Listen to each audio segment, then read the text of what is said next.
A SoundCloud rapper may be facing up to 10 years in jail. This is 18-year-old Michael Schmidt from New Jersey, and he caused a panic at his school after he put some pretty violent lyrics up on his new rap song on SoundCloud and then put a picture of himself up with a gun. So right now he's actually in house arrest. He was in jail for a while. That was about 14 weeks ago. But as the principal sums it up, quote, "A student associated with our school put a violent song on SoundCloud which references killing somebody, shooting somebody in the head, and posts a picture of him with a gun and made a connection to girls at our school." Yikes. What do you guys think about this? So I have like multiple thoughts that don't go together. They're on all sides. Let's sort them out. If I read the lyrics of the song, right? And I was like, okay, this is stupid. But after Parkland, it was like 3 days after. And if I was a girl at the school who had interacted with him maybe in a negative way, this would make me not want to go to school. It would.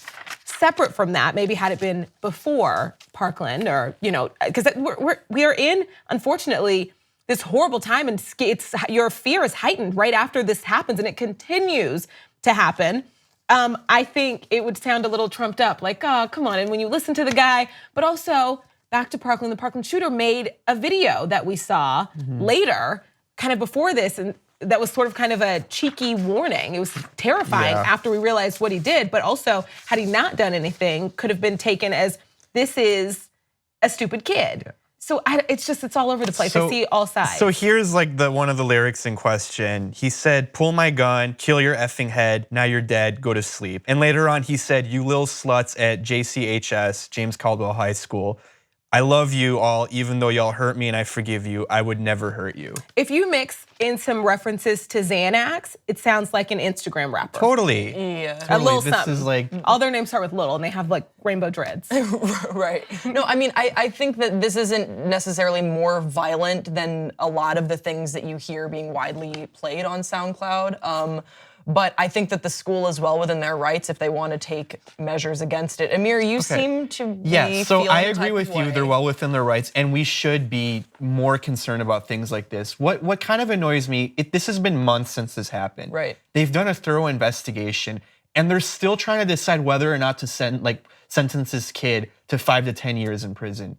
I think based on all the evidence that I've seen so far, it's pretty clear to me that this guy was just trying to be a rapper and making stupid raps, because it's like that's what kids do at that age. You make raps, and the first thing usually you go to is violent lyrics. Right. No, So it's like, why are we still like moving this along? Like, what are we trying to prove here? I think the school and other disciplinary factors should handle it. I don't think that it's deserving of jail. He's out of school. Right. That's what I mean. Like, I think that's he lost his job. Students are terrified of him, making fun of him. People in the neighborhood are calling him a terrorist. Like, he has been punished forever. And shooting up a school is not a dumb kid thing. Absolutely not. This arguably is a dumb kid. When I was in college at the University of Oklahoma, we had a new football transfer, and he got kicked off of the team and sent home because of a YouTube video of him rapping and saying like, shoot you in your head, leg, shoot him up. It was the corniest rap ever, but it got him kicked off of a D1 football team. Like kids that are like into rap, like you try to become a rapper and whatever. Like we did that back, there was no SoundCloud when we were there, but thank goodness. These are the kinds of like rhymes you would try to make because that's like it's the easiest thing to go for. It's a little provocative after a major school for shooting. Sure. And he should be reprimanded for it, but I think that we're taking it a little bit too far and being like, oh, you might be in prison for 5 to 10 years because of something you did when you were 18 years old. That was like a stupid rap song. Yeah, no, I agree with you on that, but let's move away from stupid rap songs and let's get to some good rap songs, okay? So I have some, just the best surprise happened at the Chance the Rapper show. So he has an open mic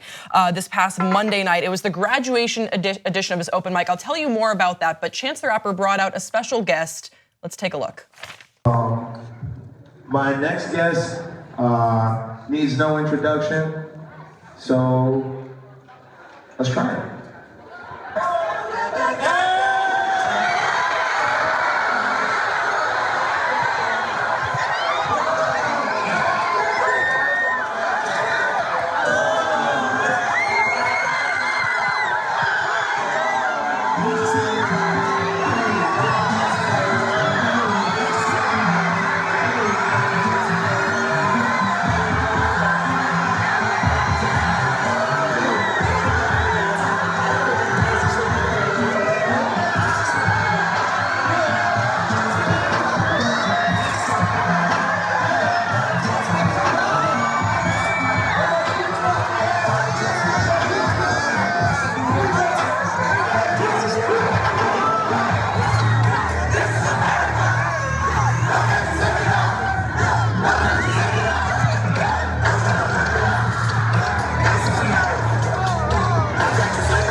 Chicago. Just like the energy that he's like, I mean, this is an open mic performance. He definitely could have just come out and maybe like kind of phone him and be like, hey, good to see you guys. And he's just giving them that energy and they're just giving it right back to him. He could have Skyped in. And they would have been so happy. But These are kids. That's not his style though. He's gonna show up in person and like make everyone feel good and then he feels good himself. You can see that like you were saying. Right, and especially for this event. So this is a collaborative monthly youth performance series from Chance the Rapper's Social Works and Chicago Public Libraries. And it is put on, it began in 2015 as a way to honor Chicago Public Libraries U Media Coordinator Mike Hawkins. So this is just something that, again, Chance the Rapper, we've covered this before, gives back to his community so incredibly much. And I think that sort of social activism is something that Childish Gambino has expressed he's very involved in as well. So it's not surprising, but yet it is so surprising that, it's that marriage of like, of course Childish Gambino would be there, but also he's so busy. He's working on every single movie and TV show and album that you love these days, and yet here he is making time for these kids. Man, I hope other artists like look at this and take notes, because these are the viral videos that like you want to go up. You know, like showing up at a school with kids like that have no other expectation, and then like having like one of the biggest stars of like the current time show up and do their biggest song right now in front of everyone. Maybe Kanye can take some notes. These are the fans of these two artists. These are the key fans. We were all fans, but I mean, this is who they're talking to. Yeah. And I think that that's amazing. The high school students, they get in for free to do this, and it's just supposed to be a way for them to express themselves, an open mic for them. And all of a sudden you bring out one of their icons. It's a little thing to show that the people who a lot of these kids are investing in, because who's buying these albums, who's buying this music, that these artists care about them back, that it's a mutual sort of connection, that you care about me and my music and I care about you and I want to show up for you. So I love stories like this. These are the things that I love to cover on this show.